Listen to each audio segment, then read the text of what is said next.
Assalamualaikum warahmatullahi wabarakatuh. Kami dari kelompok 6 akan menjelaskan tentang skala pengukuran dan teknik pengembangan instrumen. Sebelumnya, perkenalkan terlebih dahulu anggota kelompok kami. Yang pertama ada Sevia Tiara Putri, NPM 190157. Ada Miftah Safira Putri, NPM 190179. Ada Bella Ayu Kusuma, NPM 190222. Ada Indra Yoga Suara, NPM 200184. Skala pengukuran. Skala pengukuran adalah serangkaian klasifikasi yang menggambarkan sifat informasi dalam nilai yang memberikan pada suatu variabel. Hal ini tentu saja menghubungkan nilai-nilai yang diberikan pada suatu variabel satu sama lain, sehingga atas dasar itulah tingkat pengukuran digunakan untuk menggambarkan informasi dalam nilai-nilai. Pengertian skala menurut para ahli. Adapun definisi skala pengukuran menurut para ahli antara lain, skala pengukuran adalah sebagai penentu atau penetapan skala atas suatu variabel berdasarkan jenis data, berdasarkan sifatnya yang melekat dalam variabel penelitian. Selanjutnya, tujuan skala pengukuran. Mengetahui skala pengukuran yang tepat merupakan hal penting karena akan membantu kita memutuskan bagaimana menafsirkan data dari suatu variabel penelitian. Adapun variabel penelitian yaitu besaran yang nilainya berubah di seluruh populasi dan dapat diukur. Misalnya sampel individu yang dipekerjakan. Variabel untuk kumpulan populasi tersebut dapat berupa industri, lokasi, jenis kelamin, usia, keterampilan, pekerjaan, dan lain-lain. Nilai variabel dalam sampel tersebut akan berbeda untuk setiap karyawan. Yang kedua, mampu untuk memutuskan uji statistik. Mengetahui tingkat pengukuran juga akan membantu untuk memutuskan analisis statistik apa yang sesuai dengan nilai yang ditetapkan.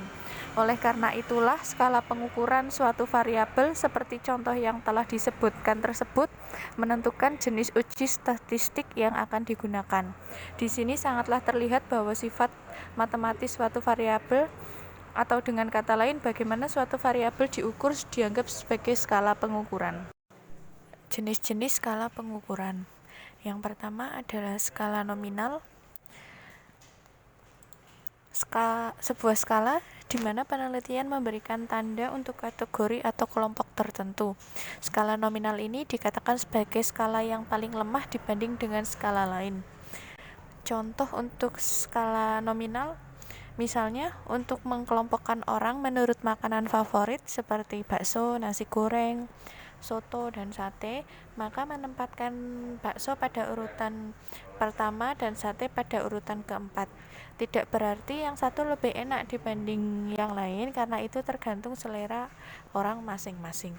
Yang kedua, skala ordinal. Dalam skala ordinal, ada hubungan yang teratur antara observasi variabel, atau dengan kata lain, dalam pengukuran data ordinal, atribut dapat diurutkan berdasarkan peringkat.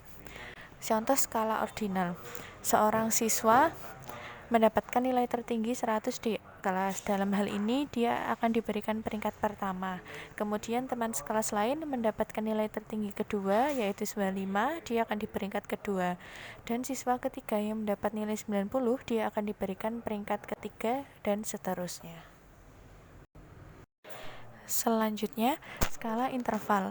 Skala pengukuran yang berkaitan dengan data yang dapat diurutkan, di mana perbedaan antara data tersebut masuk akal, tapi data tidak memiliki titik awal. Dengan skala interval pengukuran, kita memiliki data kuantitatif. Contoh dari skala interval, skor pada tes bakat skolastik Dewan Perguruan Tinggi yang mengukur skor siswa dalam membaca, menulis, dan matematika pada skala 200 hingga 800 juga termasuk contoh skala interval. Selanjutnya, skala rasio. Skala yang paling informatif karena ini adalah tingkat pengukuran yang paling tinggi. Skala rasio memberikan peringkat, memastikan perbedaan yang sama antara nilai skala dan memiliki titik nol yang sebenarnya. Pada dasarnya, skala rasio dapat dianggap sebagai skala nominal, ordinal, dan interval yang digabungkan menjadi satu. Contoh skala rasio, pengukuran uang adalah contoh skala rasio. Seorang individu yang memiliki uang 0 rupiah bisa dikatakan tidak memiliki uang. Dengan titik nol yang sebenarnya adalah benar untuk mengatakan bahwa seseorang dengan uang 100 rupiah memiliki uang 2 kali lebih banyak daripada seorang dengan 50 rupiah. Tujuan skala pengukuran. Yang pertama, mampu menafsirkan variabel penelitian. Mengetahui skala pengukuran yang tepat merupakan hal yang penting karena akan membantu kita memutuskan bagaimana menafsirkan data dari suatu variabel penelitian. Adapun variabel penelitian yaitu besaran yang nilainya berubah di seluruh populasi dan dapat diukur. Misalnya, sampel individu yang dipekerjakan. 2. Mampu untuk memutuskan uji statistik. Variabel untuk mengumpulkan populasi tersebut dapat berupa industri, lokasi, jenis kelamin, usia, keterampilan, jenis pekerjaan, dan lain-lain. Nilai variabel dalam sampel tersebut akan berbeda untuk setiap karyawan. Contoh skala pengukuran. Yang pertama, skala nominal. Untuk mengelompokkan orang menurut makanan favoritnya seperti bakso, nasi goreng, soto, dan sate, maka menempatkan bakso pada urutan pertama dan sate pada urutan keempat. Tidak berarti yang satu lebih enak dibandingkan dengan yang lain, karena itu tergantung selera orang masing-masing. Yang kedua, contoh skala ordinal. Seorang siswa mendapat nilai tertinggi 100 di kelas. Dalam hal ini, dia akan diberi peringkat pertama. Kemudian, teman sekelas lain mendapat nilai tertinggi kedua, yaitu 95. Dia akan diberi peringkat kedua. Dan siswa ketiga yang mendapat nilai 90, dia akan diberi peringkat ketiga dan seterusnya. Ketiga, contoh skala interval. Skor pada tes bakat skolatik Dewan Perguruan Tinggi yang mengukur skor siswa dalam membaca, menulis, dan matematika pada skala 200 hingga 800. 4. Contoh skala rasio. Pengukuran uang adalah contoh skala rasio. Seorang individu yang memiliki uang 0 rupiah bisa dikatakan tidak memiliki uang. Dengan titik nol yang sebenarnya adalah benar untuk mengatakan bahwa seorang dengan uang 100 rupiah memiliki uang 2 kali lebih banyak daripada seorang dengan 50. Sumber-sumber perbedaan pengukuran. Suatu penelitian yang ideal seharusnya dirancang sedemikian rupa sehingga pengukuran variabel-variabel yang digunakan adalah tepat dan tidak meragukan. Agar sasaran ideal ini dapat dicapai, maka harus diketahui sumber-sumber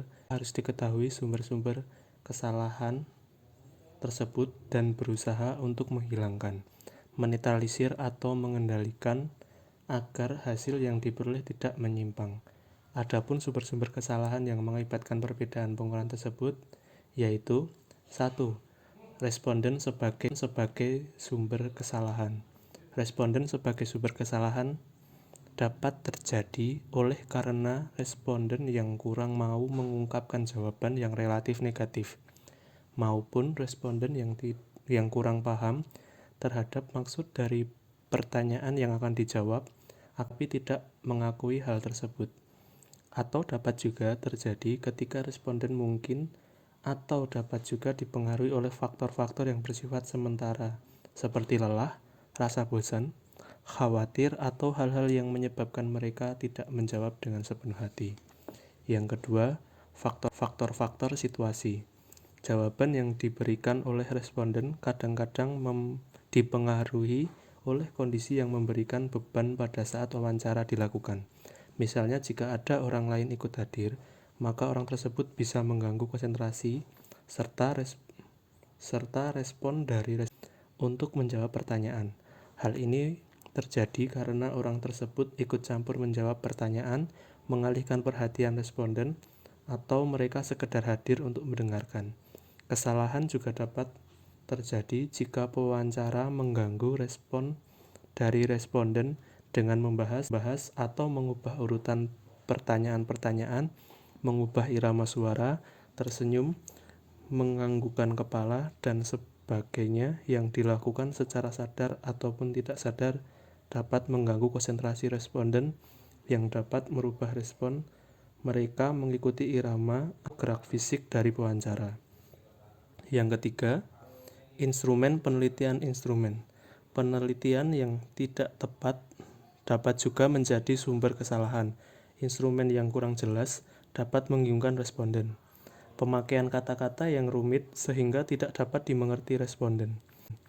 Pertanyaan-pertanyaan yang terlalu menggiring ke jawaban-jawaban tertentu, pengertian-pengertian yang meragukan, kekurangan-kekurangan teknis, tidak cukup ruang yang tersedia untuk menulis jawaban, pilihan jawaban yang tertinggal, dan hasil cetakan yang tidak baik merupakan bagian dari masalah-masalah ini.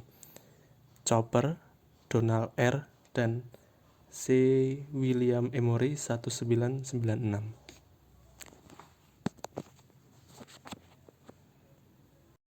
Pengertian instrumen penelitian dari para ahli. Yang pertama, Suharsimi Arikunto menyebut instrumen pengumpulan data. Instrumen pengumpulan data dilihat sebagai alat bantu yang terpilih dan digunakan oleh peneliti dalam kegiatannya mengumpulkan data. Menurutnya lagi, bagian tersebut penting digunakan agar kegiatan pengumpulan data menjadi lebih mudah dan sistematis. Yang kedua, Noto Atmojo mengartikan instrumen sebagai alat-alat yang akan digunakan untuk mengumpulkan data yang terdiri dari beberapa bentuk seperti kuesioner, formulir observasi, serta formulir-formulir lain yang berkaitan dengan pencatatan data, dan lain sebagainya. Yang ketiga, Sugiono mendefinisikan instrumen dalam penelitian sebagai alat bantu yang digunakan peneliti guna mengukur fenomena sosial serta alam sebagaimana yang ada dalam variabel penelitian.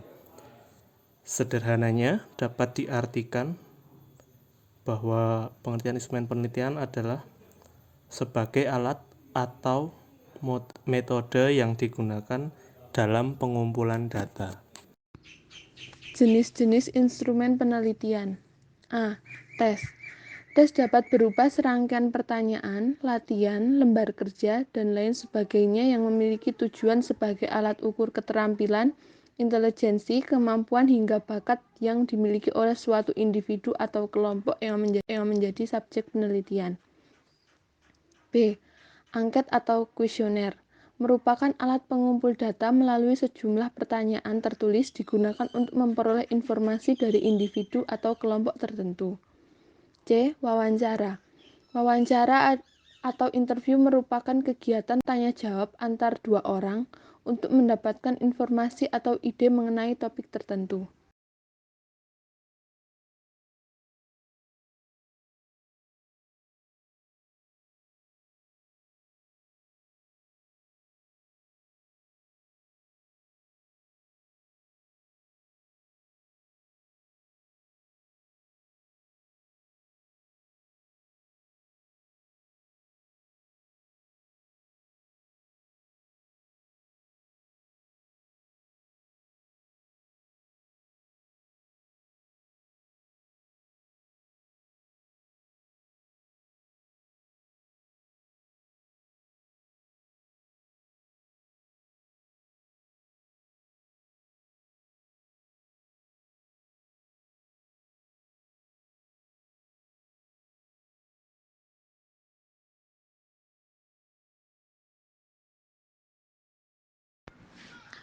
Observasi dalam istilah penelitian observasi diartikan sebagai kegiatan pengamatan secara langsung menggunakan seluruh panca indera.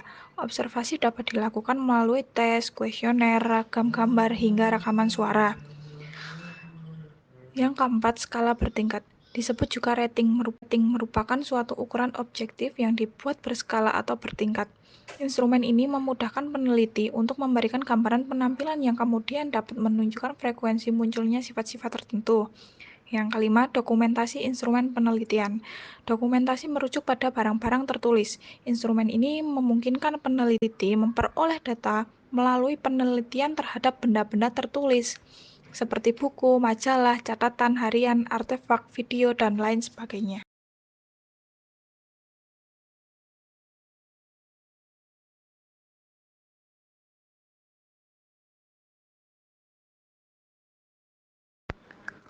Forum Group Discussion atau FGD. FGD bisa disebut juga dengan diskusi kelompok terarah. Instrumen ini mengacu pada suatu proses di mana peneliti dapat melakukan pengumpulan data melalui beberapa kelompok di waktu yang bersamaan.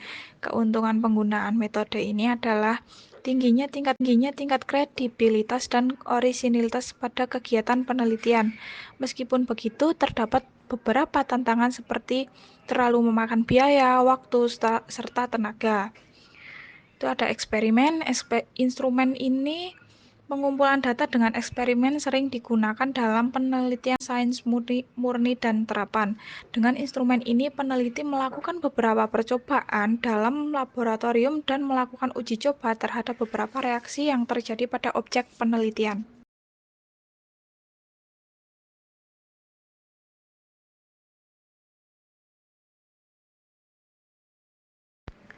Tahapan dan cara menyusun instrumen penelitian. Yang pertama, memahami masalah, variabel, dan tujuan penelitian. Tujuan, masalah, dan variabel penelitian ini merupakan hal utama dalam penelitian. Nah, dalam menentukan instrumen dalam penelitian, saudara harus lebih dulu memahami dengan betul apa tujuan penelitian saudara.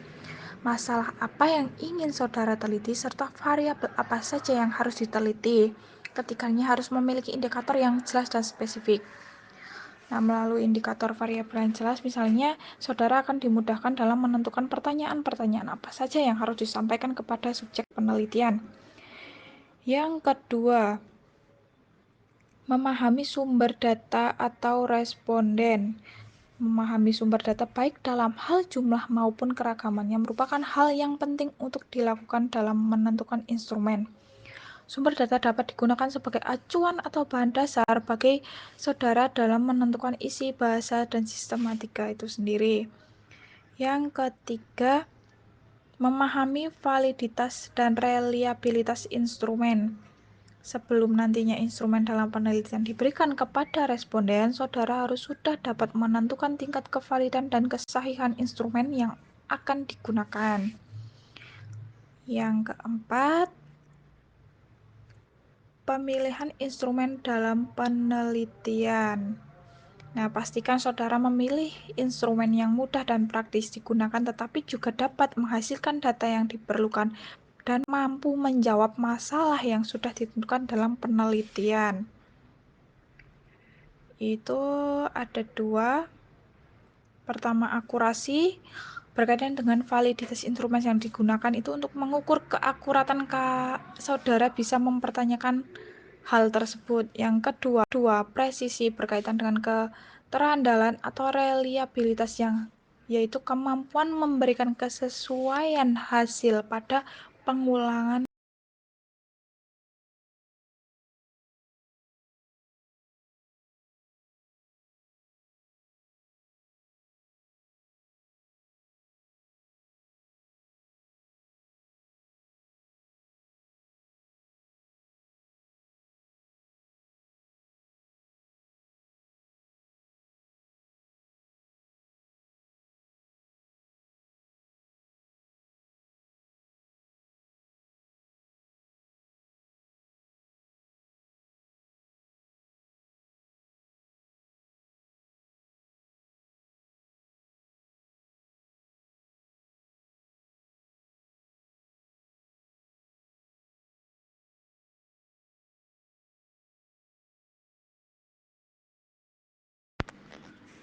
Baik, sekian presentasi dari kelompok kami. Kurang lebihnya mohon maaf.